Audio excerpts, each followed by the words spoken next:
오늘은 요한복음 18장 6절에서 11절까지여서 아버지께서 주신 자라는 제목으로 은혜받고자 합니다. 예수님은 겟세마네 동산에서 제자들과 마지막으로 헤어지는 순간에 제자들을 아버지께서 내게 주신 자라고 부르고 계십니다. 그들을 위하여 유대인들의 칼날에서 떠나가게 하시고 그들을 위하여 십자가의 쓴 잔을 마시겠다고 하시고 있습니다. 여기서 예수님은 믿는 자를 어떻게 보호하시며 그들을 어떻게 운명에서 건져주시는지를 말하고 계십니다. 오늘은 그리스도의 보호와 삶의 인도하심을 성서적으로 알아보고자 합니다. 첫 번째, 아버지께서 주신 자라는 뜻은 아버지의 품 안에서 태어난 자들을 말하고 있습니다. 이 말씀은 믿음이라는 것은 아버지의 품 안에서 꺼내주신 보화라는 뜻입니다. 베드로후서 1장 1절에 보면 예수 그리스도의 종과 사도인 시몬 베드로는 우리 하나님과 구주 예수 그리스도의 의를 힘입어 동일하게 보배로운 믿음을 우리와 같이 받은 자들에게 편지하노니라는 말이 있습니다. 여기서 베드로는 믿음이라는 것은 보배로운 믿음, 동일하게 보배로운 믿음이라고 말을 하고 있습니다. 이 말은 믿음이란 오늘 믿어도 같은 믿음이요 내일 믿어도 같은 질이라는 뜻이고 그 이유는 아버지께서 자기 자식에게 주시는 위대한 유산이기 때문입니다. 우주 만물과 천국을 우리에게 주시는 일, 이 말은 성도가 거듭나는 세상 모든 것이 전부 다 내 것 같고 다 아름답고 이루 표현할 수 없이 새롭게 우리의 가슴에 다가옵니다. 이러한 믿음은 아버지 것이 모두 나를 위하여 주신 것임을 말하고 있습니다. 그리고 우주 만물이 너무 신기하고 사랑스러워 보입니다. 그리고 중요한 것은 감사가 넘치게 된다는 것입니다. 그래서 믿음이라는 것은 죽음에서 생명을 얻은 것을 말하고 아무것도 없이 빈손으로 왔다가 이 세상 모든 것을 선물로 받은 자를 말하고 있습니다. 자녀들은 감사를 알고 산다는 뜻이겠죠. 감사를 위해 살고 감사를 전하며 살고 감사를 나누며 사는 것인 하나님의 자녀들이라 하는 뜻입니다. 감사의 사람이 되는 것이 바로 아버지께서 예수 그리스도에게 주신 사람이라는 뜻입니다. 즉 모든 것을 받은 천국 사람으로서 모든 것을 감사하는 비밀을 가진 사람이라는 뜻이 되는 것입니다. 예수님이 제자들을 보호하시는 이유는 하나님의 감사를 간직한 보배이기 때문입니다. 감사를 당하지 않도록 우리를 악한 자에게서 보호하시고 계십니다. 그래서 시편 50장 23절 말씀해 보면 감사로 제사를 드리는 자가 나를 영화롭게 하나니 그 행위를 옳게 하는 자에게 내가 하나님의 구원을 보리라고 말씀하시고 계십니다. 이 말씀에서 우리가 귀하게 배울 것은 동일한 믿음을 받은 사도나 또한 성도의 믿음이나 목사의 믿음은 동일하다는 것입니다. 왜 믿음이 그러면 어떤 사람들은 시들하고 힘이 떨어집니까? 시험이 들고 서러워지겠습니까? 왜 믿음에는 차이가 생기겠습니까? 그 이유는 우리가 감사가 부족할 때 생겨나는 현상을 두고 말하고 있습니다.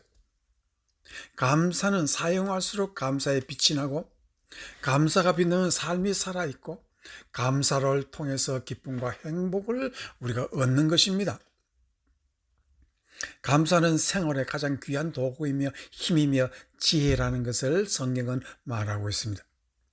감사하면 하나님을 기쁘게 한다는 말은 감사는 하나님의 마음을 움직이는 힘이 그 속에 있다는 것을 말하고 하늘 문을 힘차게 두들겨 하나님을 부르는 소리가 바로 감사하는 소리라는 뜻입니다. 그래서 빌립보서 4장 6절에서 7절 말씀에도 아무것도 염려하지 말고 오직 모든 일에 기도와 간구로 너희 구할 것을 감사함으로 하나님께 아뢰라라고 말하고 있습니다. 그리하면 모든 지각에 뛰어난 하나님의 평강이 그리스도 예수 안에서 너희 마음과 생각을 지키시리라고 말합니다. 여기서도 하나님의 마음을 끌어내는 기도라는 것은 감사의 신비가 그 속에 있다는 것을 말하고 감사의 힘을 이용하라는 것입니다. 기도와 간구를 감사함으로 아뢰라는 뜻은 감사 없는 기도는 하나님의 보좌를 움직일 수 있는 힘이 없다는 뜻입니다. 감사가 있으면 마음의 평강이 있고 생각과 마음의 보호하심을 얻어 기도가 담대하게 된다는 것입니다. 감사의 신비는 여러 가지가 많습니다. 감사는 믿음을 보이려온 능력이 있게 하고, 감사는 우리의 생활을 빛나게 하며, 우리가 알지 못하는 삶의 구석구석에 빛을 비추어 주는 것이 바로 감사라는 것입니다. 시편 100편 4절 말씀에 보면은 감사함으로 그 문에 들어가며 찬송함으로 그 궁중에 들어가서 그의 감사하며 그 이름을 송축할지어다라고 시편 기자가 노래하고 있습니다. 이 놀라운 지혜의 시에는 하늘 문 열고 들어가는 힘이 감사라는 것입니다. 감사는 패스포드와 같아서 궁정문 열기 힘든 사람에게 감사로 들어가라는 것입니다. 감사가 있다면 궁정문이 열리고 들어갈 수 있다는 뜻입니다. 그래서 감사는 쓸수록 힘이 있고 믿음을 살아나게 한다는 것입니다. 그래서 마태복음 6장 34절에 보면 그러므로 내일 일을 위하여 염려하지 말라. 내일 일은 내일 염려할 것이요 한날 괴로움은 그날에 족하다고 말하고 있습니다. 여기서 족하다라는 말은 염려는 염려할수록 많아지고 감사는 감사할수록 많아진다는 것입니다. 염려하면 내일 일까지 염려하게 되고, 그러므로 염려는 하나라도 너무 많으니 마음에 염려 하나 있으면 그것으로 만족하니까 더 이상 염려하지 말라는 것입니다. 그래서 고린도후서 12장 7절에서 8절 말씀해 보면은 여러 계시를 받은 것이 지극히 크므로 너무 자고하지 않게 하시려고 내 육체에 가시고 사단의 사자를 주셨으니 이는 나를 쳐서 너무 자고하지 않게 하려 하심이라. 이것이 내게서 떠나가기 위하여 내가 3번 주께 간구하였더니 내게 이르시를 네 은혜가 내게 족하도다. 이는 내 능력이 약한 데서 온전해짐이라 하신지라. 그러므로도 오히려 크게 기뻐함으로 나의 여러 약한 것들에 대해 자랑하리니 이는 그리스도의 능력으로 내게 머물게 하려 함이라. 그러므로 내가 그리스도를 위해 약한 것들과 능력과 궁핍과 핍박과 곤란을 기뻐하노니 이는 내가 약할 그때에 곧 강함이라 라고 말을 하고 있습니다. 바울이 자기도 모르게 염려 근심이 가득하여 감사할 줄 모르는 사람이 되었다는 것입니다. 그 말은 내가 더 능력을 받아야 좋은 사도가 되고 남들에게 예수 그리스도를 잘 지나는 사람이 되려고 마음을 먹었다는 그런 뜻입니다. 그렇게 해서 기도하니까 하나님께서 그에게 뭐를 주시냐면 사탄의 가시를 주셨다는 것입니다. 하나님께서 주시는 능력은 주시지 아니하고 오히려 병마를 주셨다는 것입니다. 그 이유는 약한 것을 감사하지 못하면 강한 것도 감사할 줄 모른다는 것을 깨닫게 하기 위해서 내 은혜가 네게 족하다라고 말을 하고 계십니다. 여기서 족하다는 말이 바로 근심을 너도 모르게 끝없이 끌어안고 살고 있구나 하는 것을 하나님께서 바울 사도에게 지적하고 계시는 것입니다. 그래서 감사할 것은 늘리고 걱정할 것은 하나라도 너무 지나치게 많으니 그것으로 만족할 줄 알라는 것입니다. 염려에 염려를 자꾸 덧칠하면 하나님을 보는 눈이 가로막힌다는 그러한 뜻이 되는 것입니다. 사단 마귀가 우리 마음에 들으면 무슨 짓을 가장 먼저 할까요? 그것은 우리의 마음에 있는 감사를 도적질하게 되는 것입니다. 감사를 상실하면 믿음이 약해지고 삶이 어두워지고 영적 눈이 흐려져서 바른 생각과 마음이 바로 활동을 못하게 되는 것입니다. 이것이 영적 불구가 되는 큰 문제가 되는 것입니다. 이럴 때 우리를 살리는 것은 바로 마음의 감사를 회복하는 것입니다. 불만이 가득하다는 것은 마귀가 내 마음속에 왕노릇하구나 하는 뜻입니다. 그럴 때는 우리는 빨리 하나님께 엎드려 하나님의 자녀임을 고백하고 하나님의 자녀답게 살지 못한 것을 회개하고 사단에게 감싸 뺏긴 것을 고백해야 합니다. 여기에 바로 하나님께서는 우리에게 풍성한 긍휼을 내려주시겠다고 말을 하고 있습니다.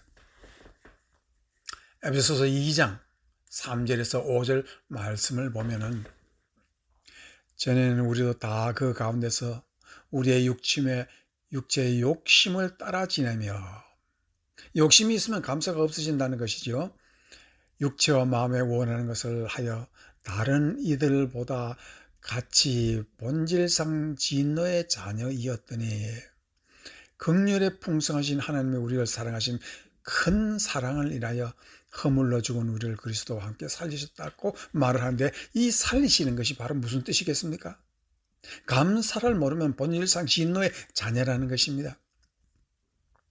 그러나 감사를 회복하면 하나님의 자녀가 된다는 그러한 놀라운 뜻이 이 속에 들어 있습니다. 그래서 긍휼에 풍성하신 하나님은 우리가 감사를 상실하면 다시 채워주시고 새로운 감사의 신비를 주시겠다고 말을 하고 있습니다. 우리는 매일 운동하는 것 같이 영적 운동 중에 가장 중요한 것은 감사하는 운동이 되는 것입니다. 골로새서 4장 2절에는 기도를 항상 힘써 기도에 감사함으로 깨어있으라고 말을 하고 있습니다. 기도를 항상 힘쓰고라는 말은 기도로 모든 것을 밀고 나가라는 뜻이고, 모든 것을 기도로 이루어 나갈 때 기도에는 감사로 항상 깨어있고 감사가 거기에 넘쳐야 된다는 것을 말하고, 우리의 감사하는 정신을 잠시라도 잃지 말라는 것입니다.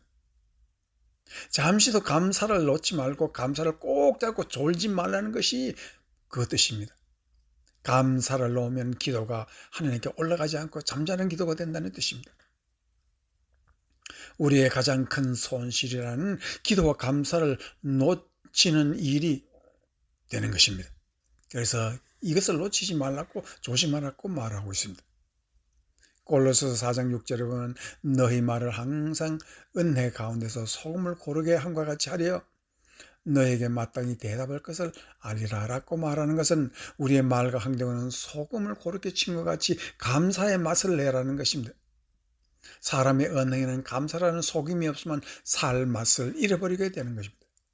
그러므로 잠시라도 깨어 있어서 응답받는 삶을 사는 여러분이 되시기를 주의 이름으로 축원합니다.